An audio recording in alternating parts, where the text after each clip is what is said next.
Bapak, Ibu, dan Saudara yang dikasihi dalam Tuhan Yesus Kristus, selamat pagi. Selamat menjalankan ibadah pada hari ini Minggu 21 Maret 2021.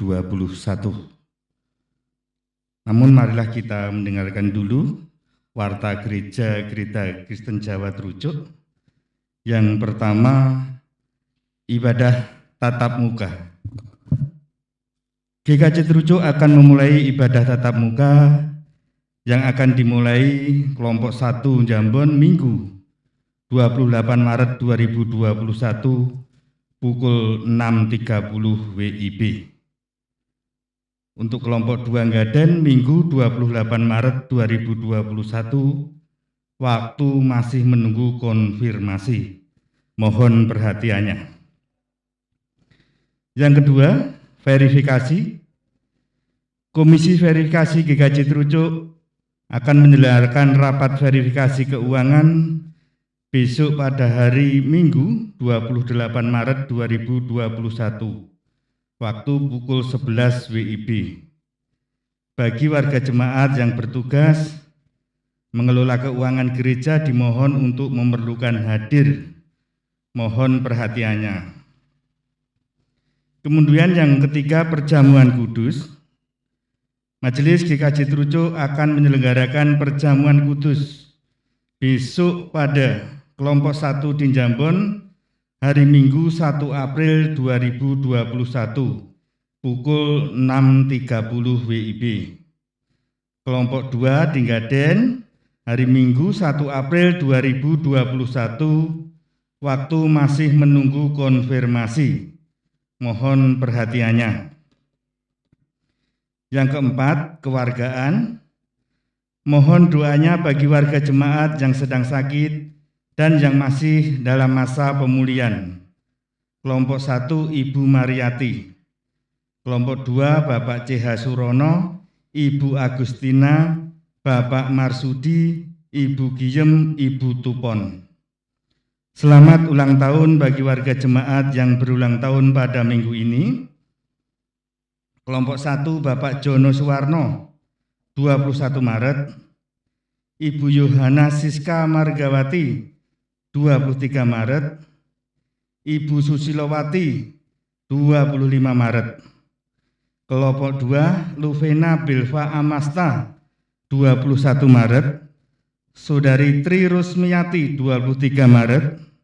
Ibu Elizabeth Raisuta, 25 Maret. Emanuela Keisa Arsita, 27 Maret. Bagi warga jemaat yang datanya belum masuk atau belum ditulis ada kekeliruan dalam penulisan, dimohon untuk menghubungi majelis. Demikian Warta Gereja. Saudara yang dikasihi Tuhan, minggu ini kita memasuki Minggu Prapaskah kelima. Mari mempersiapkan hati dan pikiran kita agar mengalami perjumpaan dengan Tuhan. Dengan berdiri kita membaca Mazmur 103 ayat 8 demikian.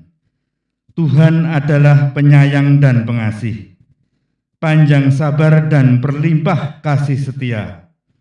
Kita bersyukur menyambut undangan Tuhan untuk datang kepadanya. Mari bersama kita pujikan PKJ 4 bait pertama dan kedua, angkatlah hatimu pada Tuhan.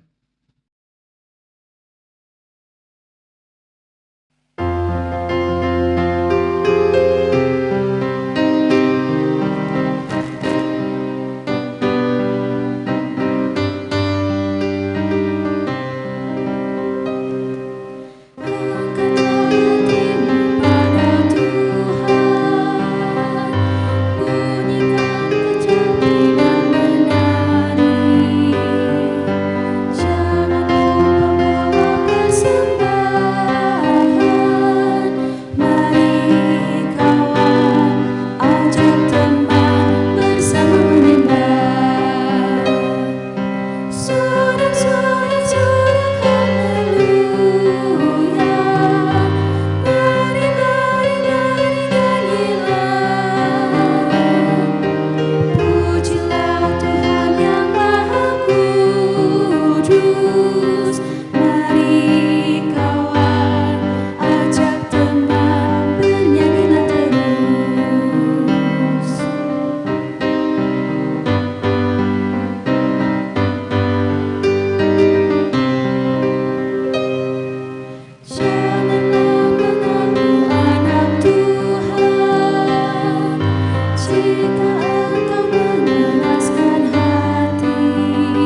Jemaat yang dikasihi dan mengasihi Tuhan, kita mengawali ibadah Prapaskah yang kelima ini dengan pengakuan bahwa pertolongan kita datangnya dari Tuhan pencipta langit, bumi, dan segala isinya, yang kasih setianya tetap untuk selama-lamanya. Amin.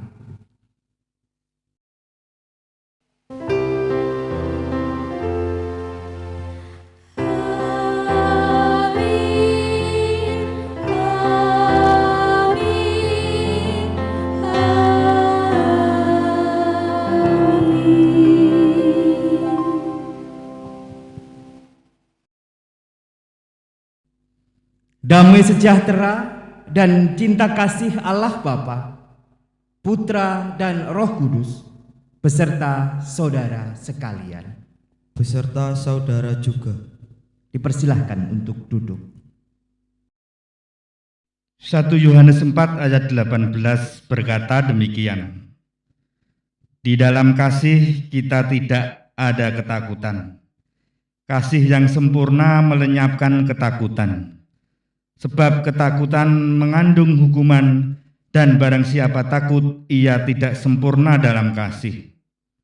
Saudara yang dikasihi Tuhan, kasih Allah membawa pemulihan dan kehidupan kita. Kita meyakini di dalam kasih, penghukuman dan penghakiman digantikannya menjadi pengampunan dan pengasihan. Mari bersyukur untuk segala kemurahan Tuhan dalam hidup kita. Kasih Allah sungguh telah terbukti.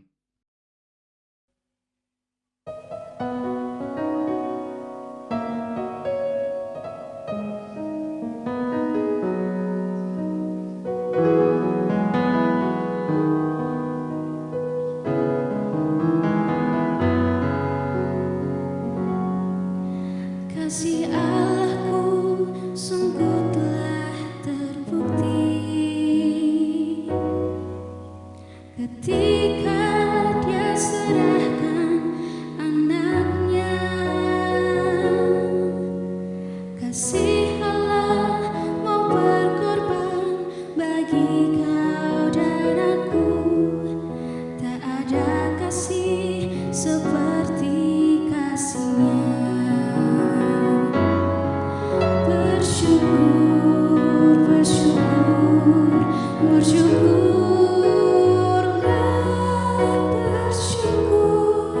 karena kasih setiamu. Ku sembah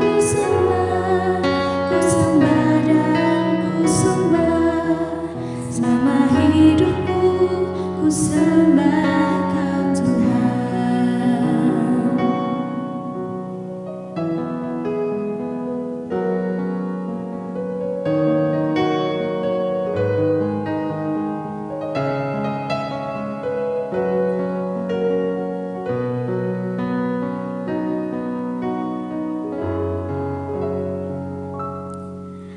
Kasih Allahku sungguh telah terbukti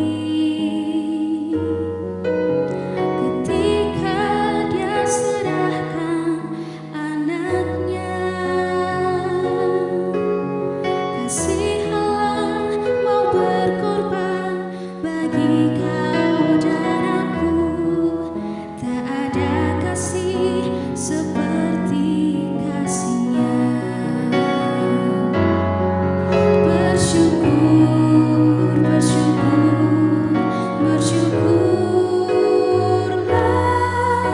Bersyukur karena kasih setiamu.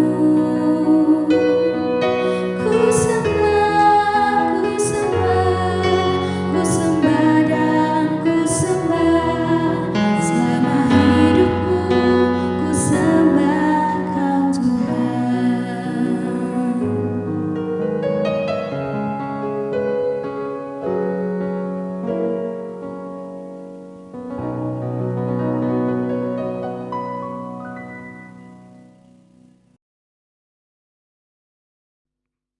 Marilah kita memasuki pengakuan dosa. Marilah merendahkan hati di dalam Tuhan untuk mengaku dosa dan kesalahan kita. Diberikan kesempatan secara pribadi untuk jemaat berdoa.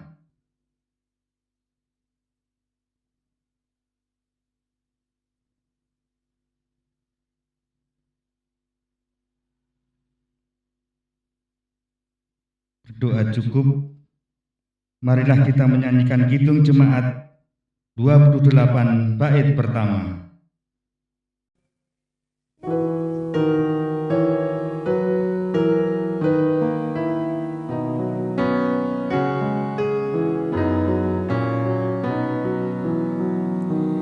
Ya Yesus, tolonglah, hapuskan dosaku, dan dari nafsu dunia lepaskan hamba-Mu.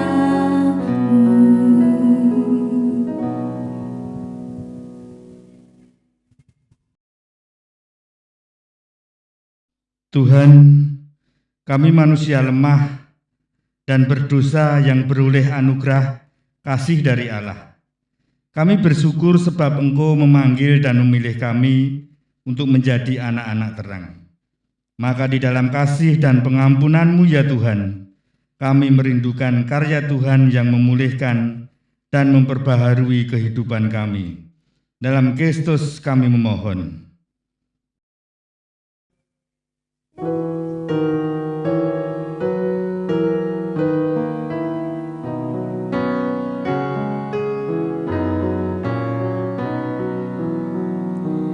Ya Yesus, tolonglah, hapuskan dosaku, dan dari nafsu dunia lepaskan hamba-Mu.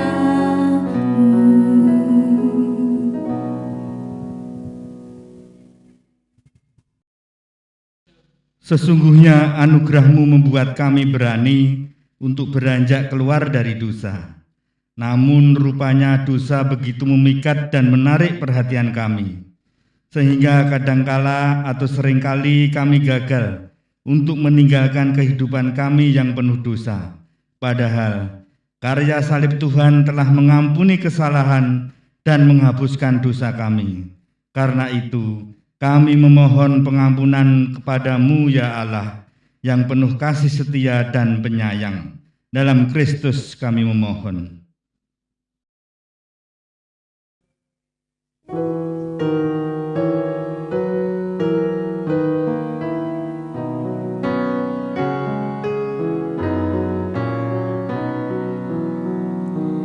Ya Yesus, tolonglah, hapuskan dosaku, dan dari nafsu dunia lepaskan hamba-Mu.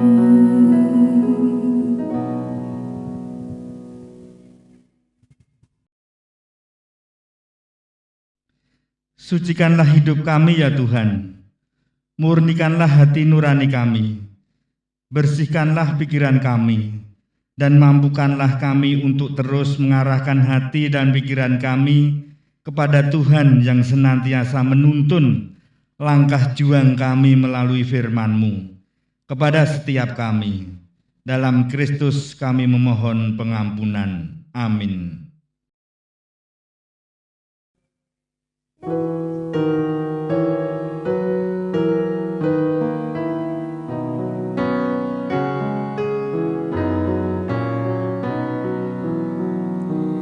Ya Yesus, tolonglah, hapuskan dosaku, dan dari nafsu dunia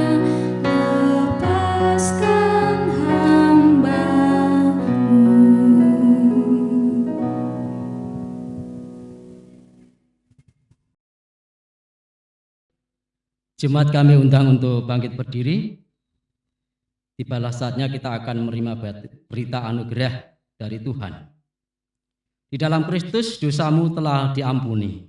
Di dalam Kristus dosamu juga telah diampuni.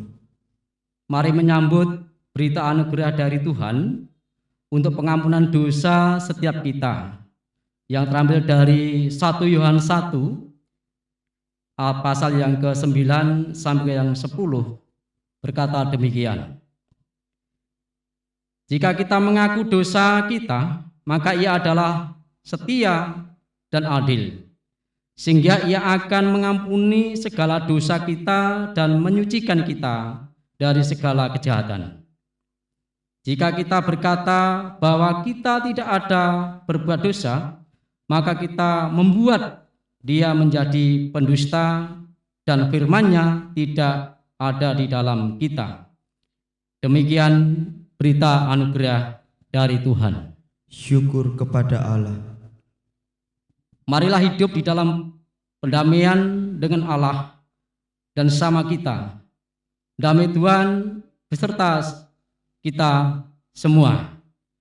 Bersama-sama kita akan mengucapkan salam Master dengan mengucapkan damai Tuhan besertamu. Damai Tuhan besertamu. Jemaat yang dikasihi Tuhan, mari kita memuji nama Tuhan dari pelengkap kidung jemaat 239. Kita akan pujikan bait 1, 2, dan 3. Perubahan besar.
Bersama-sama kita akan mendengarkan firman Tuhan. Mari kita tunduk di dalam doa.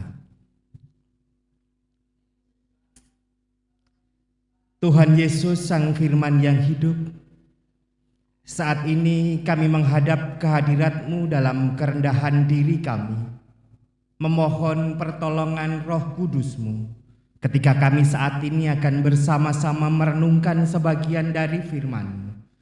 Biarlah Roh Kudus-Mu yang memberi hikmat dan kebijaksanaan kepada kami, supaya kami boleh mengerti apa yang menjadi kehendak-Mu.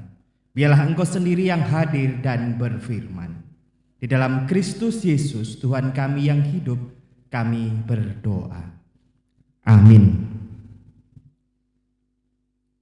Nyanyian Kidung Jemaat nomor 50 bait yang pertama.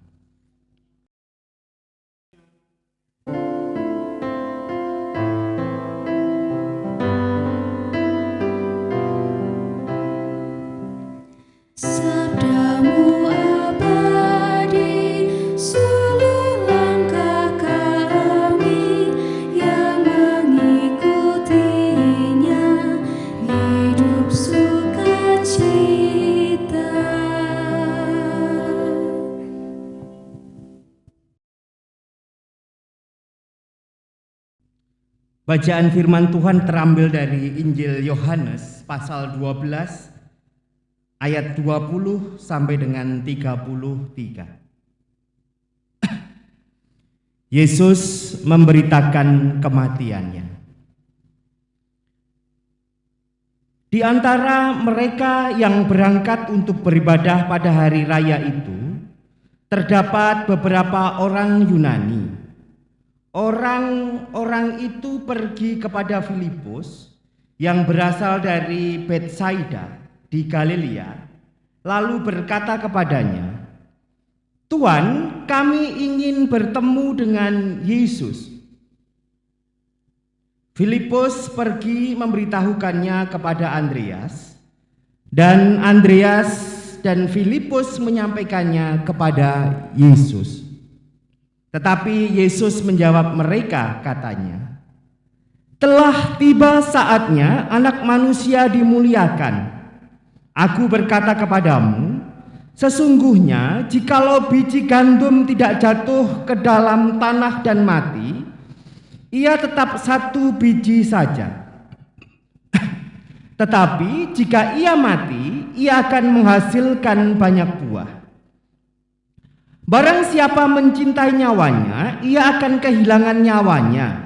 Tetapi barang siapa tidak mencintai nyawanya di dunia ini, ia akan memeliharanya untuk hidup yang kekal. Barang siapa melayani aku, ia harus mengikut aku, dan dimanapun aku berada, di situ pun pelayanku akan berada. Barang siapa melayani aku, ia akan dihormati Bapa. Sekarang jiwaku terharu, dan apakah yang akan kulakukan? Bapa, selamatkan aku dari saat ini." Tidak, sebab untuk itulah aku datang ke dalam saat ini. Bapa, muliakanlah namamu. Maka terdengarlah suara dari surga, "Aku telah memuliakannya, dan aku akan memuliakannya lagi." Orang banyak yang berdiri di situ mendengarnya berkata bahwa itu bunyi guntur. Ada pula yang berkata seorang malaikat telah berbicara kepada dia. Jawab Yesus, "Suara itu telah terdengar bukan oleh karena aku, melainkan oleh karena kamu. Sekarang berlangsung penghakiman atas dunia ini. Sekarang juga penguasa dunia ini akan dilemparkan ke laut. Dan aku, apabila aku ditinggikan dari bumi, aku akan menarik semua orang datang kepadaku." Ini dikatakannya untuk menyatakan bagaimana caranya ia akan mati. Demikian firman Tuhan. Yang berbahagialah mereka yang mendengarkan firman Tuhan dan memeliharanya. Hosiana.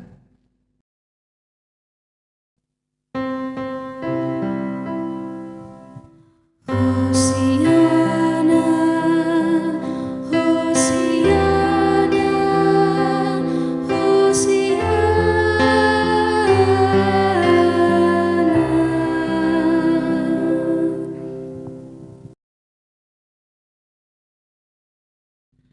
Bapak Ibu Saudara yang dikasihi Tuhan, seringkali di dalam pembicaraan sehari-hari, ketika kita menanyakan kabar saudara, teman yang lama sudah tidak kita temui kepada teman kita yang lain, tidak jarang kita kemudian mendapat jawaban, "Wah, kae uripe saiki wis mulya.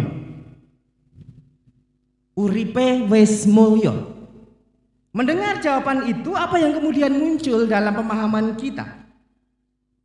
Uripe wis mulya itu seringkali identik dengan hidup yang serba kecukupan, serba enak, memiliki pekerjaan yang tetap, penghasilan yang tetap, atau mungkin juga terkait dengan jabatan-jabatan yang dimiliki, sehingga menempatkan dia di tempat yang terhormat dalam strata sosial kehidupan sehari-hari. Jadi kemuliaan hidup itu selalu diidentikan dengan pencapaian-pencapaian duniawi, dengan apa yang sudah dimiliki sebagai keberhasilan duniawi. Dan miris, terkadang orang ingin mencapai posisi mulya ini seringkali menghalalkan segala cara, menjadikan kemuliaan hidup duniawi sebagai tujuan utama tanpa memperhatikan proses dan bagaimana kemuliaan hidup itu dicapai. Bapak Ibu Saudara yang dikasihi Tuhan, Yesus mengawali penjelasannya kepada murid-muridnya dalam bacaan kita. Pada ayat yang ke-23, Yesus berkata, "Telah tiba saatnya Anak Manusia dimuliakan." Yesus juga berbicara tentang kemuliaan. Dua hal yang berbeda muncul sebagai pemahaman atas kata kemuliaan ini.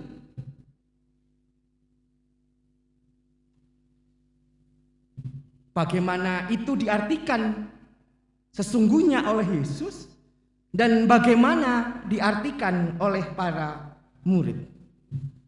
Menarik ketika Yesus berkata akan dimuliakan Anak Manusia itu, sebenarnya dia berbicara tentang bahwa saatnya sudah tiba.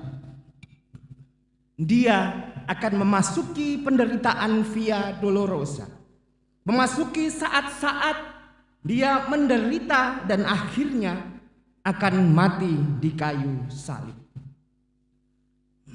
Tentu model kemuliaan ini tidak ada dalam pola pikir budaya Yahudi saat itu.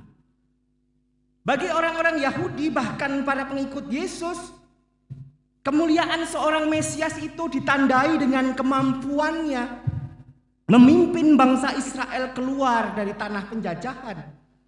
Bahkan bisa diartikan juga memimpin pemberontakan kepada penguasa penjajahan Romawi. Karena memang penguasa Mesias dalam tradisi bangsa Yahudi selalu dikaitkan dengan keturunan Daud, bahwa Daud adalah raja besar Israel. Sehingga ketika Yesus mengatakan tiba saatnya Anak Manusia dimuliakan, dan ternyata kemuliaan itu tentang merelakan nyawanya, menjadi sebuah pergumulan besar bagi para murid. Yesus mengatakan bahwa kemuliaannya bukan persoalan dia menjadi raja duniawi.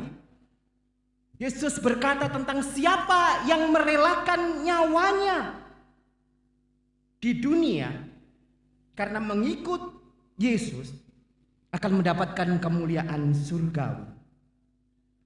Yesus juga berkata bahwa apa yang dikehendaknya sekarang dari Bapaknya, apakah dia menginginkan Bapaknya membebaskannya dari saat-saat sulit yang akan dihadapinya? Tidak. Karena justru karena untuk itulah Yesus datang ke dunia. Dan oleh karena itulah Yesus akan dimuliakan.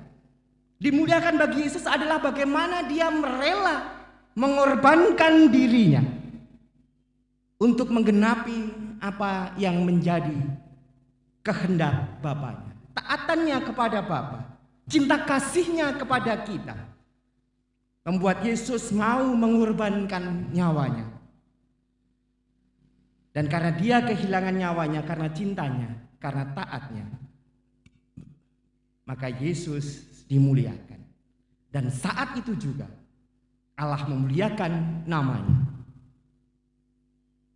Bapak Ibu Saudara yang dikasihi Tuhan, mari kita berbicara tentang kemuliaan. Apa yang kita artikan sebagai kemuliaan hidup dalam kehidupan kita sehari-hari? Bagaimana kita mengusahakan kemuliaan hidup itu? Ironis Bapak Ibu, ketika manusia berupaya mengeluarkan segala daya upaya, cara, untuk mencari kemuliaan hidup, tapi terkadang justru membawa pada kematian hidup. Karena yang dikejar salah, karena yang dikejar adalah kemuliaan-kemuliaan duniawi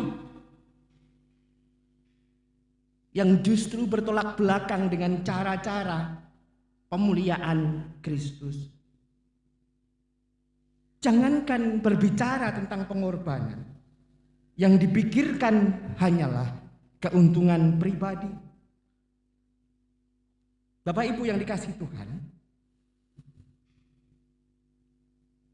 kalau kita diminta untuk berkorban, kepada siapa kita rela dan mau berkorban? Tentu ditanyakan kepada seorang ibu, dia akan berkata, untuk anak-anakku aku rela berkorban. Seorang pahlawan akan ditanya, jawabnya, untuk bangsa dan negaraku aku rela berkorban.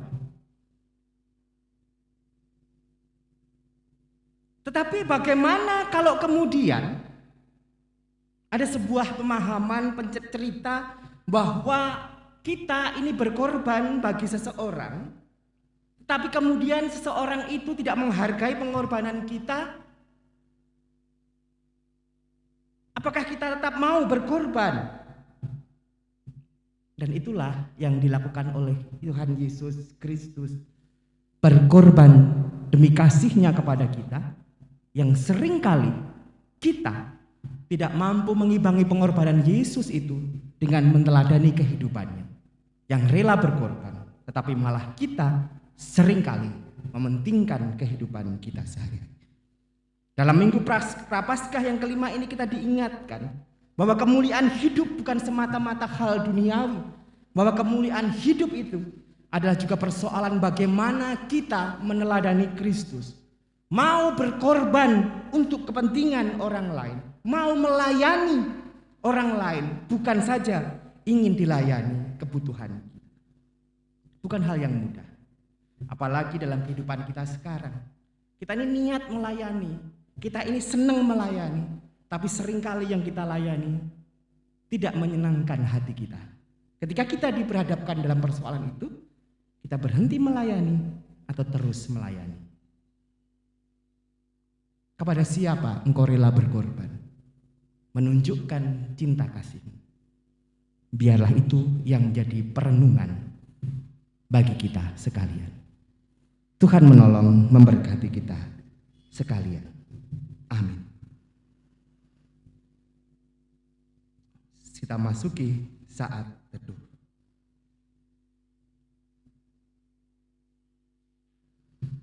Waktu menaikkan doa-doa pribadi.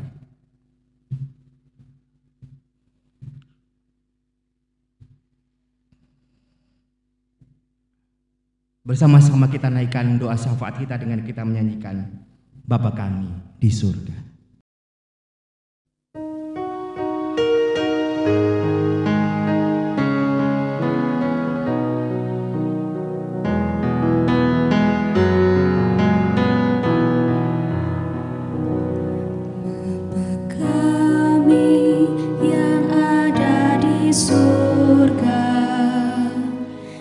Dikuduskanlah namamu,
Jemaat kami undang untuk bangkit berdiri.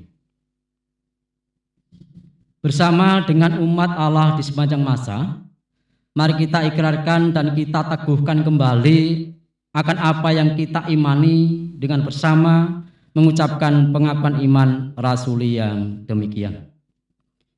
Aku percaya kepada Allah Bapa yang Maha Kuasa, Khalik langit dan bumi, dan kepada Yesus Kristus, anaknya yang tunggal Tuhan kita, yang dikandung daripada Roh Kudus, lahir dari anak darah Maria, yang menderita di bawah pemerintahan Pontius Pilatus, disalibkan, mati dan dikuburkan, turun ke dalam kerajaan maut. Pada hari yang ketiga, bangkit pula dari antara orang mati, naik ke surga, duduk di sebelah kanan Allah Bapa yang Maha Kuasa, dan akan datang dari sana untuk menghakimi orang yang hidup dan yang mati. Aku percaya kepada Roh Kudus, gereja yang kudus dan am, persekutuan orang kudus, pengampunan dosa, kebangkitan daging, dan hidup yang kekal. Jemaat kami undang untuk duduk kembali. Jemaat dan saudara yang dikasihi Tuhan, persembahan adalah wujud ungkapan syukur kita atas segala berkat pemeliharaan Tuhan dalam hidup. Marilah membawa persembahan pada Tuhan dengan hati yang bersyukur, bersukacita, dan sukarela. Nat yang mendasari persembahan diambilkan dari Mazmur 107 ayat 1 dan 2. Bersyukurlah kepada Tuhan, sebab Ia baik, bahwasanya untuk selama-lamanya kasih setianya. Biarlah itu dikatakan orang-orang yang ditebus Tuhan, yang ditebusnya dari kuasa yang menyesakkan. Bersama-sama kita akan mengumpulkan persembahan dengan kita memuji nama Tuhan. Dari pelengkap hitung jemaat 148 akan kita pujikan bait 1 sampai 3. Terima kasih ya Tuhanku.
Jemaat kami undang untuk bangkit berdiri. Mari persembahan kita serahkan di dalam Tuhan melalui doa kita hantarkan. Bapa kami yang ada di surga, terima kasih atas penyertaan hidup kami, sehingga Tuhan telah melimpahkan banyak rezeki yang kami terima di dalam kehidupan kami. Sehingga rezeki bolehlah kami gunakan sebagai kecukupan hidup kami, sebagai kebutuhan setiap hari. Dan pada kesempatan ibadah ini ya Tuhan, bersama umatmu GKJ Trucuk khususnya kelompok 2 di Ngaden. Bersama-sama mengucapkan rasa syukur dan terima kasih melalui persembahan yang kami kumpulkan. Persembahan yang mungkin tidak setimpa dengan berkat Tuhan yang melimpah di dalam kehidupan kami. Sudilah Tuhan menerima dan sucikan, dan bolehlah kami gunakan sebagai perkembangan gereja kami, kebutuhan gereja kami, dan kebutuhan dalam perkembangan iman kami. Banyak sekali dosa serta kesalahan kami di dalam kami mengaturkan persembahan. Kiranya Tuhan mengampuninya. Dalam nama satu Tuhan Yesus Kristus, persembahan ini kami serahkan. Terima kasih ya Tuhan. Amin. Saudara, ingatlah bahwa pengampunan dan pengasihan Allah membuat hidup kita mengalami pemulihan dan pembaharuan. Tetap hidup dalam pimpinan Allah Roh Kudus yang telah memperbaharui hidup kita. Kita harus membawa berita. Kidung Jemaat 426 bait 1 dan 2.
Jemaat yang dikasihi Tuhan, ibadah tidak hanya dalam gedung gereja.